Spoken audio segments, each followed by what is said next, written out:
4 দশকের বেশি সময় ধরে বিচার এড়িয়ে পালিয়ে বেড়ানো শহীদ রাষ্ট্রপতি জিয়াউর রহমান হত্যা মামলার মৃত্যুদণ্ডপ্রাপ্ত আসামি মোজাফফরের গ্রেপ্তারকে ইতিহাসের একটি গুরুত্বপূর্ণ মোড় হিসেবে দেখছেন বিশিষ্টজনেরা। তারা বলছেন, এই গ্রেপ্তার শুধু একজন দণ্ডিত আসামিকে আইনের আওতায় আনার ঘটনা নয়, বরং হত্যাকাণ্ডের পেছনের নেপথ্য ষড়যন্ত্র উন্মোচিত হওয়ার সুযোগ তৈরি হবে।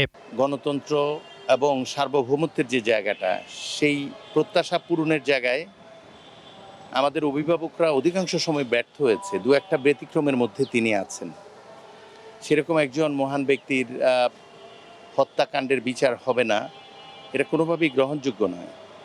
যখন আধিপত্যবাদ মুক্ত স্বাধীনতা সত্যিকারের সুফল পেতে দিচ্ছিলেন, যখন বাংলাদেশ খাদ্যে স্বয়ংসম্পূর্ণ, সেই সময় আধিপত্যবাদী শক্তি আমাদের কতিপয় বিভ্রান্ত সামরিক অফিসারের মাধ্যমে চট্টগ্রামে তাকে নির্মমভাবে হত্যা করে। জাহাঙ্গীরনগর বিশ্ববিদ্যালয়ের উপাচার্য অধ্যাপক ডক্টর মোহাম্মদ কামরুল আহসান বলেন, বিচার প্রতিষ্ঠার সংস্কৃতি গড়ে তুলতে হলে দল মত নির্বিশেষে ধারাবাহিকতা বজায় রাখতে হবে। আমরা যদি আমাদের শত্রু, দেশীয় এবং আন্তর্জাতিক শত্রুদের বা ষড়যন্ত্রকারীদের চিহ্নিত করতে না পারি, আমরা যত চেষ্টাই করি আমাদের অর্জন টেকসই হবে না। এটা শুধু সরকারের দায়িত্ব নয়, এটা একটা টিম ওয়ার্ক। সকলে মিলে এই ইতিবাচক ধারাটাকে সহযোগিতা করতে হবে দল মত নির্বিশেষে। আমরা এই বিচারগুলো একটা সময় করি, আমাদের যখন পট পরিবর্তন হয় তখন আমরা ভুলে যাই এই সরকারই বাংলাদেশের শেষ সরকার নয়, আর এই সরকারেরই সমস্ত কাজ করে যেতে হবে তা নয়। দৈনিক যুগান্তরের সম্পাদক আব্দুল হাই শিকদার বলেন, জিয়াউর রহমান হত্যাকাণ্ড ছিল কেবল একজন রাষ্ট্রপ্রধানকে হত্যা নয়, বরং বাংলাদেশের অগ্রযাত্রাকে থামিয়ে দেওয়ার একটি ষড়যন্ত্র। এটা শুধু একটা ব্যক্তির হত্যাকাণ্ড নয়, এটা হলো একটি দেশের সমৃদ্ধির চাকা যাতে সামনে এগোতে না পারে, সেই সমৃদ্ধির চাকাটাকে স্তব্ধ করে দেওয়া এবং একটা নৈরাজ্য সৃষ্টি করা। এই বিচার শুধু একজন আসামির বিচার নয়, এর মাধ্যমে দেশীয় আন্তর্জাতিক ষড়যন্ত্রের দিকগুলোও সামনে আসতে পারে।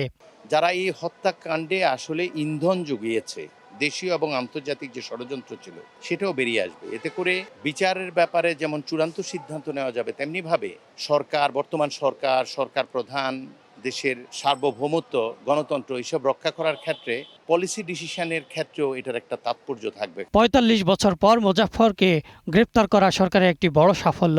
ইতিহাসের স্বার্থে এবং ন্যায় বিচার প্রতিষ্ঠার জন্য এই হত্যাকাণ্ডের প্রকৃত ঘটনা জনগণের সামনে তুলে ধরা জরুরি বলেও মনে করেন তিনি। এই খুনিরা এতদিন বর্ণ পরিচয় গোপন করে এখানে ওখানে ঘুরে বেড়াতো, তা আরও যারা এরকম আছে তাদেরকে আমি মনে করি অনুসন্ধান করে বের করে নিয়ে আসা উচিত, কারণ জাতির কাঠগড়ায়, ইতিহাসের কাঠগড়ায় তাদেরকে দাঁড় করাতে হবে। তিনি বলেন, জেনারেল মঞ্জুরকে জীবিত অবস্থায় আইনগত প্রক্রিয়ায় জিজ্ঞাসাবাদের সুযোগ না পাওয়ায় তদন্তে একটি বড় শূন্যতা তৈরি হয়েছিল।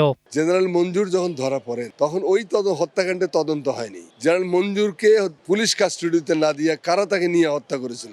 জেনারেল মঞ্জুরকে যদি সেদিন রক্ষা করা যেত বা তাকে যদি পুলিশ কাস্টডিতে নেওয়া হতো, তাহলে সত্যিকারের ক্রিমিনালকে আমরা ধরতে পারতাম। দীর্ঘ 4 দশকের বেশি সময় পর প্রধান আসামির গ্রেপ্তারকে অনেকেই বিচার প্রক্রিয়ার একটি গুরুত্বপূর্ণ মাইলফলক হিসেবে দেখছেন। তবে তাদের প্রত্যাশা, এই ঘটনায় জড়িত অন্যদেরও আইনের আওতায় এনে স্বচ্ছ তদন্ত ও বিচারিক প্রক্রিয়ার মাধ্যমে হত্যার বিচার নিশ্চিত করা হবে। Ahsan Habib, green news, Dhaka.